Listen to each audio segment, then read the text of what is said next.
أعوذ بالله من الشيطان الرجيم. بسم الله الرحمن الرحيم. الحمد لله رب العالمين والصلاة والسلام على خاتم الأنبياء أشرف المرسلين. One of the greatest miracles of the Prophet Muhammad, peace be upon him, was the splitting of the moon.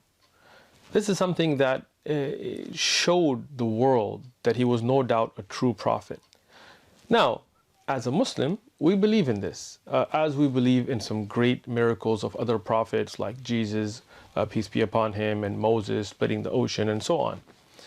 And what is the evidence as a Muslim is the verses from the Quran in Surah Qamar. اقتربت الساعة وانشق القمر وإن يروا آية يعرضوا ويقولوا سحر مستمر. First two ayat, these two verses clearly state that this happened. Now some people, they say, oh, this didn't happen, this will happen closer to the Day of Judgment and so on. But that is incorrect. As you can see on your screen, the great scholar of Islam, Ibn Kathir, in his tafsir, in explanation, he wrote that this happened during the time of the Prophet Muhammad, peace be upon him, as has been mentioned in the Quran and also in ahadith mutawatira, in numerous narrations with authentic asanid that are sahiha, authentic chains of narrators, as has been authentically reported from Ibn Mas'ud, and he mentions the narration, and he says that this is something that has been agreed upon by the scholars of Islam, that the moon was split during the time of the Prophet Muhammad, peace be upon him, and this was from the great miracle of the Prophet Muhammad, peace be upon him. So from the Quran itself, from the mutawatir sahih ahadith, and from the agreement of the scholars of Islam, we know this happened. But what about the skeptic? What about the atheist? What about the agnostic? What about somebody who says that this is an extraordinary event, and this type of a claim that is an extraordinary claim requires extraordinary evidence? Okay, so this video is really for them. Let's talk about where did the moon come from. As you see, the moon that we see in front of us, at night, out, bright, where are the origins of the moon? So there are some theories, and NASA and all these organizations that go out and they research, they have no eyewitness accounts. But one of the theories is that there was a giant impact. This hypothesis has been put forward that a Mars-sized planet called Theia crashed into the Earth, and what you will see is a picture of an artist's imagination, renderation of what it might have looked like. Obviously, we have no video. We don't have a Twitter-approved YouTube video to post of it. But NASA and others have said that there was a giant impact that hit the Earth, and debris from the Earth came out from this impact and formed over long periods of time, mostly about 4.5 billion years ago, and it formed into the moon that we have today. Okay. Now, this is an extraordinary claim as well, without any actual evidence. What are some of the indications that this may have happened? Well, they said, well, the moon has an orbit kind of like the Earth and its core and this, and they found many traces, even though we have no such crater that we can point to on Earth that where this impact happened and so on. But they found traces on the moon and things, and they deduced this, and this is taught to us in university classes and in high schools and so on. Even though we have no eyewitness account, we have no actual physical evidence and so on. Things like this are accepted with certain evidences, even if they are not something that we can play on a video on our computer screens, right? For example, in history we're told about the 7 wonders of the ancient world, 7 marvelous, extraordinary wonders that were there in the ancient world. One of them is still standing, and that's the pyramids in Giza. So that one we can go look at, no doubt. But the other 6 we have no actual evidence for. The Hanging Gardens of Babylon, for example, which would be in current-day Turkey.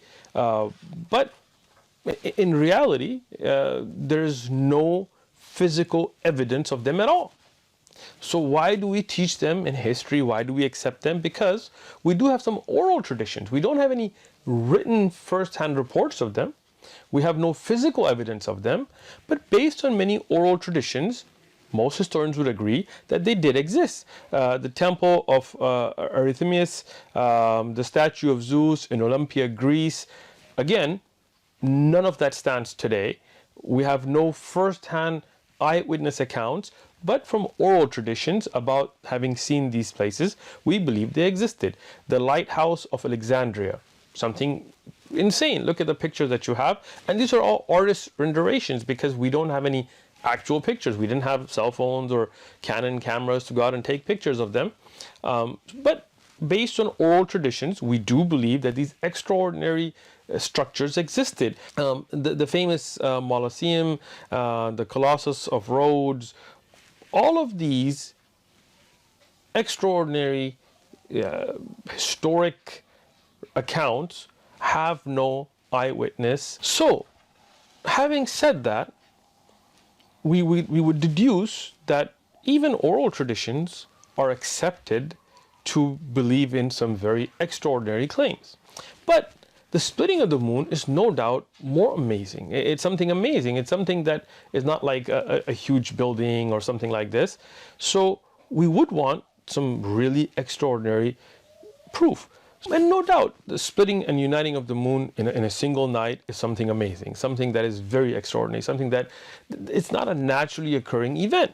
We as Muslims are not claiming that this was some kind of a natural event, that some asteroid just came and hit the moon. No, this was a miracle. This was a sign from the creator of the universe that this man, Muhammad, peace be upon him, is a true prophet of God. So, is it even scientifically possible? That's the first question that we're going to address tonight. Is it scientifically possible that a moon can break or merge, and then become one moon? Can it even happen? Well, according to NASA, and I'm putting a link to NASA's website, many of these pictures that are being shown are from NASA themselves. They're not doctored, they're not edited, they're not photoshopped. These are NASA pictures. Now, I am not claiming that NASA is in agreement with a lot of these things. What I am showing is what their research showed, and you can look at it on their website. So NASA sent a rover to Saturn, Cassini, and spent 20 years. It was sent out in 1997. The pictures that you're looking at are from that rover, that it went out to look at the moons of Saturn and look at Saturn itself, and spent 20 years in space. And in 2017, it crashed onto the surface of Saturn and it's destroyed. But those images we still have. So let's look at some of these images of Lepidus. Lepidus is one of the moons of Saturn. And if you look at it, you see this ridge that NASA has shown. This is a mystery. They wondered, why is there such a ridge? As you can see in the picture, that goes all the way across that moon. And why is it that the surface is so different on different sides? Well, according to NASA, one of the accepted theories is that this was an impact, two moons, or a body that separated at a certain time, crashed in, and as you can see an artist's rendering of it, to make the moon today. And after scanning the surface, this is what they have come up with, that two separate bodies came together, and today it's one moon. So, can you say, is it possible? No doubt it's possible. But that is not our moon, right? That is something in Saturn, okay? So let's talk about our moon. If you look at the picture on your screen today, and this again, you can find all of these on NASA's website itself, and I've put a link in the description. You'll have to search around there. The moon has our moon, the Earth's moon, has two very different faces. One that is facing towards the Earth and one that is facing away from the Earth, and they're very different. Well, why is that? One of the theories that's put forward by NASA themselves is that this is because there was a merging, and this is now the picture you have on your screen. This is also an artist's rendering of a theory put forward by NASA scientists, that there was a merging of two moons into one, in our moon, of the Earth's moon. So what does this tell you? That no doubt it is very possible that our moon has been merged back together. And one of the evidences that you can find for this, as you will see in the picture now, are these ridges, which are called rima. Rima meaning grooves, right? And there is the rima orthodeus, which is 300 kilometers. In fact, all across the moon, in different places, you will find these cracks. Well, what causes them? There are many theories. One of them being that, as we mentioned before, that the two moons that collided caused these ridges. One of them being their volcanic tunnels and so on. I'm not claiming that NASA knows the answer, but they have taken these pictures and put forward these theories as well. So, how can we be sure, or that how did the moon ever split and come back together? Well, I mean, the only way we could really know is if we had eyewitness accounts. Wouldn't that be amazing if we actually had eyewitness accounts? Well, we do. We do have eyewitness accounts. Let me begin with those. There is, during the time of the Prophet Muhammad, peace and blessings be upon him, there is an event that happened where the people of Mecca, the non-believers of Mecca, challenged the Prophet Muhammad, peace be upon him, and said, if you're a true prophet, split this moon, split it in two and bring it back together. And the Prophet Muhammad, peace be upon him, told them that if I do this, will you believe? They said yes. He said okay. And he prayed to God, to the Creator, to Allah. And Allah split the moon. And eyewitnesses saw this. And I know this is an amazing, extraordinary event. That's why we call it a miracle. And it came back together the same night. Now, a skeptic would ask, okay, well, who saw this? Obviously the Prophet Muhammad, peace be upon him. But you could say, well, he's the one that's performing this, so, who else saw it? Well, we have in his historic documentation, in a book called Sahih al-Bukhari, we have the narration from Ibn Mas'ud. Ibn Mas'ud is one of the companions of the Prophet Muhammad, peace be upon him. And in the narration that is on your screen now, he reports this to have occurred as well. Now, you could say, okay, well, who's Ibn Mas'ud? Ibn Mas'ud, we know exact details about this eyewitness. What was his name? His name was Abdullah. What was his father's name? His father's name was Mas'ud. What was his mother known as? Abd. Did he have siblings? Yes. For example, he had a brother named Utbah. Okay, was he married? Yes. His wife was named Zainab. Did he have children? Yes. We know all of those details. We know who his son was, we know who his father was, we know he was born in 594, we know that he died in 653. So this person who was an eyewitness, and his credibility, his abilities, his history is well known. Okay, but who did he tell this event to? Well, as you can see on your screen, he told it to Abu Ma'mar. Well, who's Abu Ma'mar? His name is Abdullah. Well, who's his father? His father is a man named Sakhbara. Well, who did he tell it to? He told it to a man named Ibrahim al-Nakhai. Ibrahim, who is Ibrahim al-Nakhai? He is the son, his name is Ibrahim, his father's name is Yazid. Well, who's his grandfather? His grandfather's name is Qais. Well, who did he tell it to? He told it to Sulaiman. Well, who is Sulaiman? Sulaiman ibn Mahran al-A'mash. So you see, the entire community that heard this event, the chain of narrators are all well known to us. All the way to Imam Bukhari and At-Tirmidhi and other historians that wrote down this event. Not only do we know who those narrators are, we even know how reliable were they in their memorization, how trustworthy were they. We have their entire biography. Okay.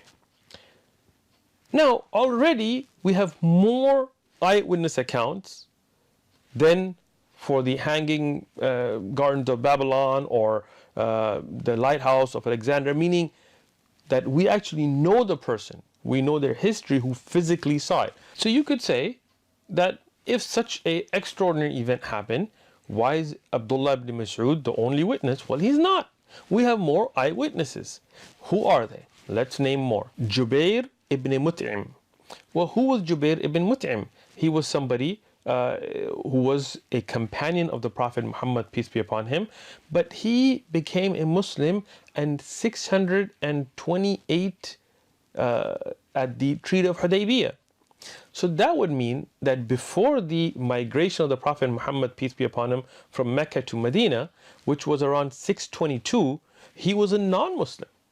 So he was from Mecca, and as a non-Muslim, he witnessed this account, and he has an eyewitness account that is on your screen. Imam Ahmad in his Musnad, Imam Tirmidhi in his Jami', authentic narration, where he also says that I witnessed it, I saw that during the time of the Prophet Muhammad, peace be upon him, the moon split and came back together. So now you have another witness, and we have the same details about him and everybody that he reported to. Who was his father? It was Mut'im ibn Adi. Who did he have a son? Yes. One of his sons was Nafi' ibn Jubair. When did he die? 679. So with all of that clear detail, we have another eyewitness. First, that Abdullah ibn Masud, who was a Muslim already, and the other, Jubair, who was not a Muslim at that time, that later accepted Islam.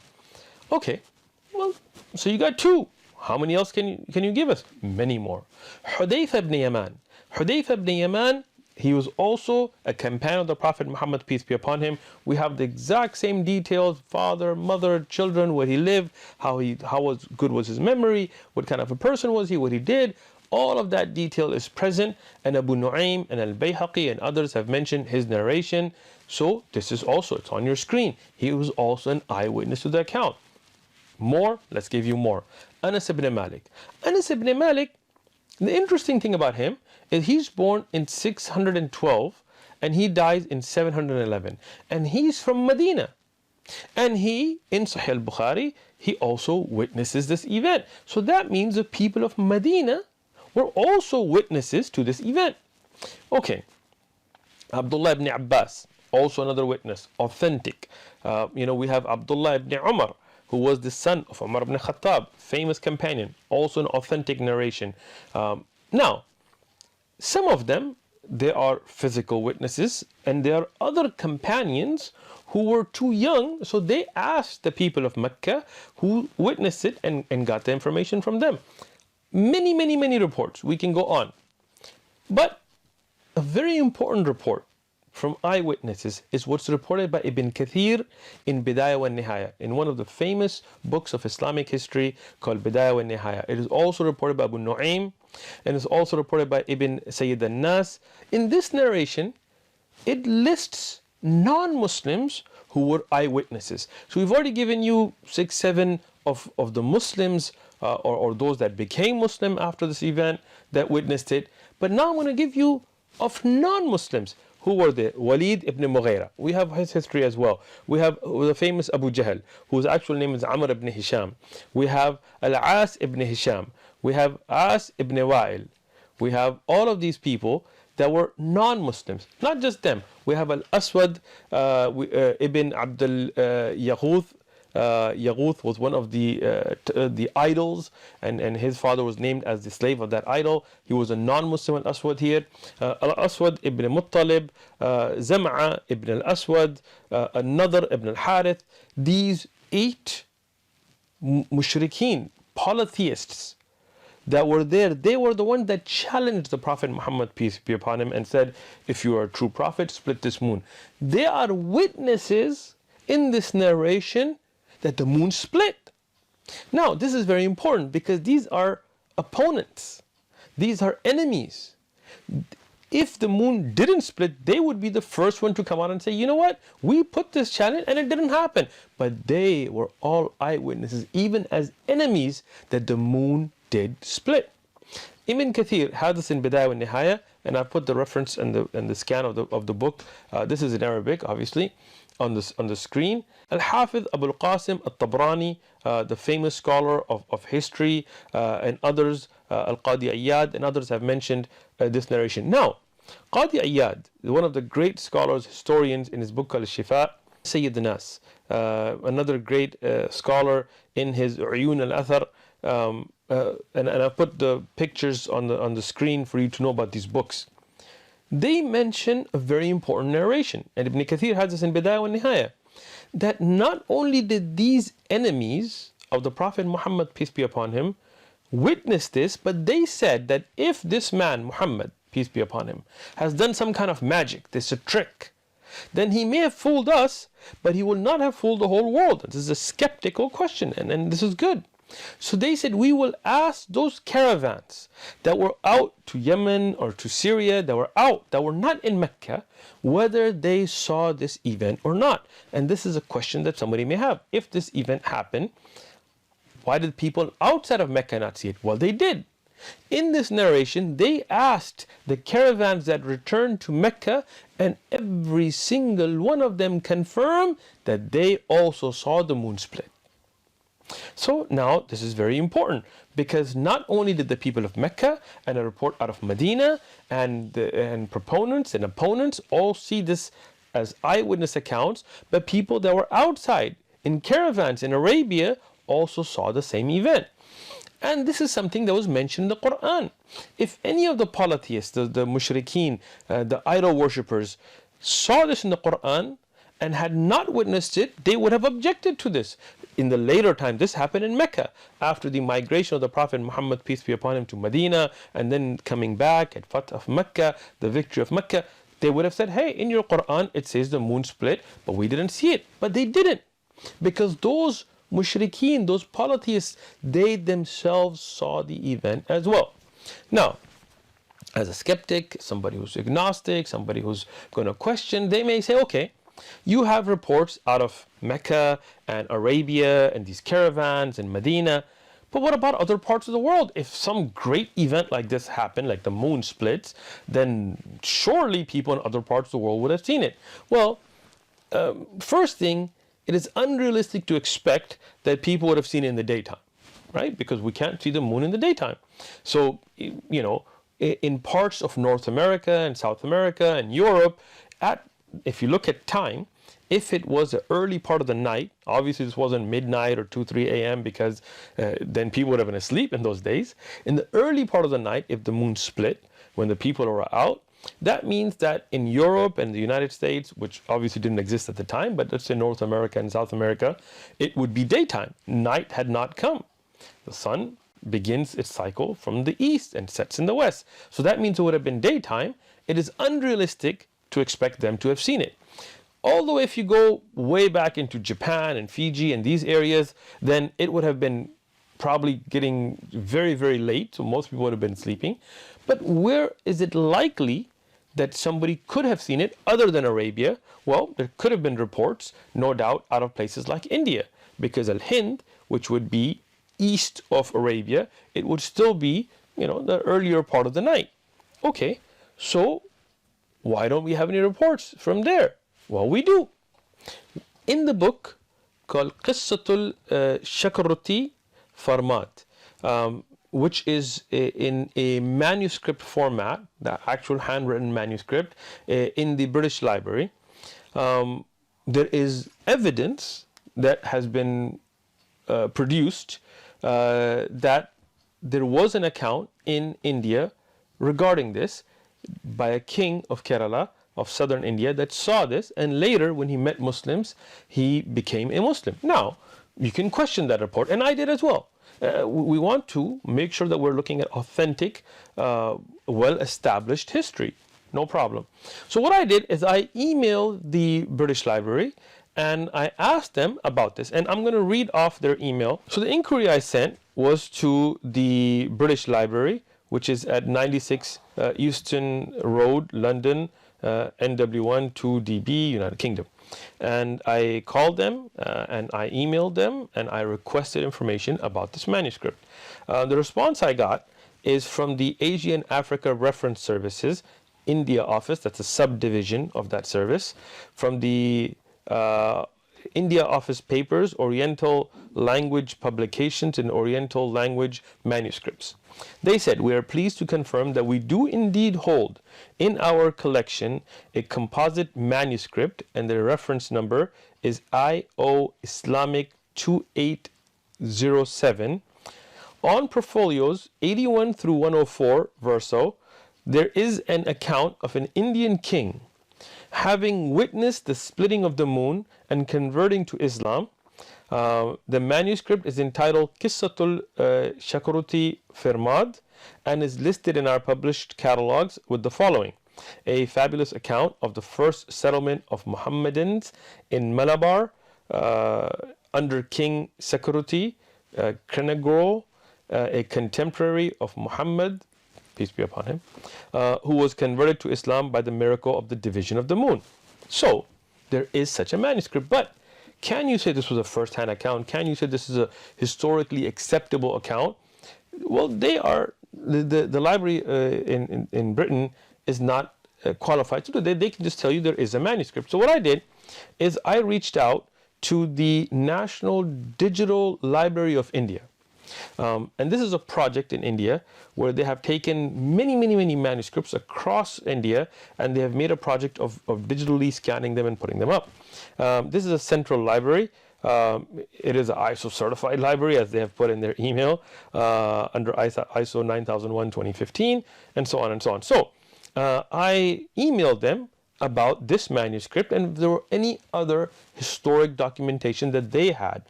After a long time of me waiting and sending additional emails, I got a response from them. And they said, thank you for your question about the manuscript Qissatul Sakarwati Farmad. There is a digital copy of the translation from the Israel Oriental Studies Journal by Dr. Yunan Friedman. So there's actually a translation. We say we do not house the original manuscript as it is housed in the British Library in London, which is the first people that I had contacted.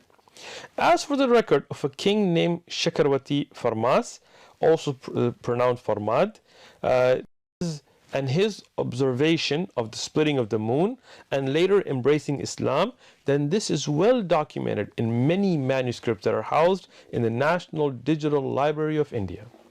The name Shiraman Perumal, and I may be mispronouncing this, is a title that is often ascribed to kings who ruled Kerala from the Chera dynasty before 1000 AD. After 1000 AD, they were called Kula Shirokaras. So just the fact that that title was named under Chiriman shows that this was a very early report and an early writing. Now, according to their email, they said there are numerous oral and written traditions that state that Chiraman Perumal, the Chera king, called Shanakara Varman and Shakaramati with the title of Chiringal Perumal, sorry, I'm probably butchering these names, but who ruled from 621 to 640, and again that would put him exactly at the time of the Prophet Muhammad, peace be upon him's early time, because the Hijrah was around 622, so that would mean that his rule would be right before the migration of the Prophet Muhammad, peace be upon him. Witnessed the splitting of the moon, and when he met Muslim traders, he converted to Islam, according to these reports, and they will mention books here, in 627. This is recorded in Tarikh Zuhur al-Islam fil Malibar, an early manuscript on the genesis of Islam in Kerala, housed in the digital library, and they give the manuscript number here.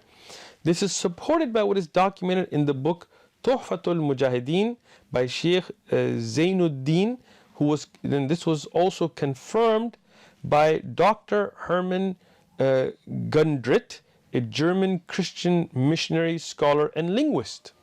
This is also, his work is in the digital library, and they've given the manuscript number here as well. Dr. German Gundrit speaks of two Chera kings who went to Mecca, Shankarwanmarama, during the first century of Islam, and Rama Varma Kulashkankaram in the later, who would also be called under the title of Sherman Perumal. This account is also, in fact, recorded by the Portuguese writer Dorte Barbosa.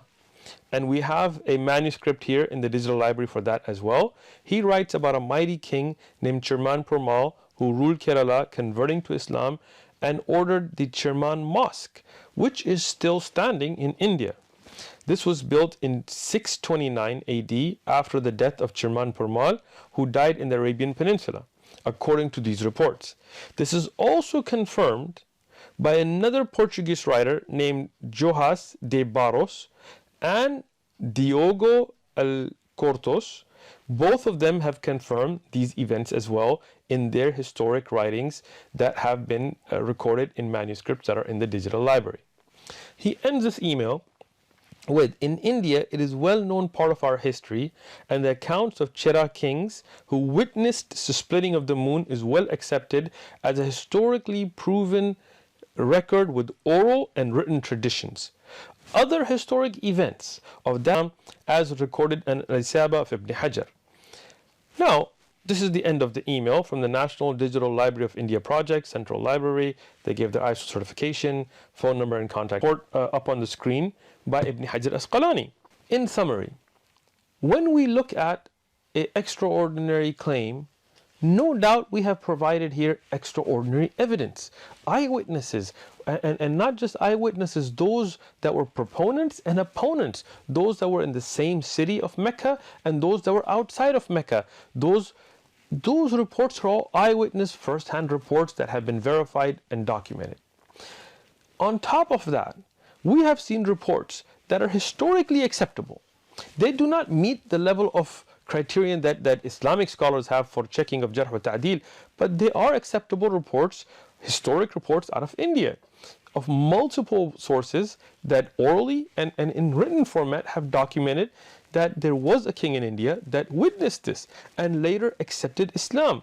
The mosque that was built, and there's a picture of the mosque here, it is still standing. It has been through fires and so on, but it is such a well accepted fact that this mosque was built by that king after his accepting of Islam, after his witnessing the splitting of the moon, that even the Prime Minister of India made a gold replica of it to give a gift to the King of Saudi Arabia, showing the history of Islam in India.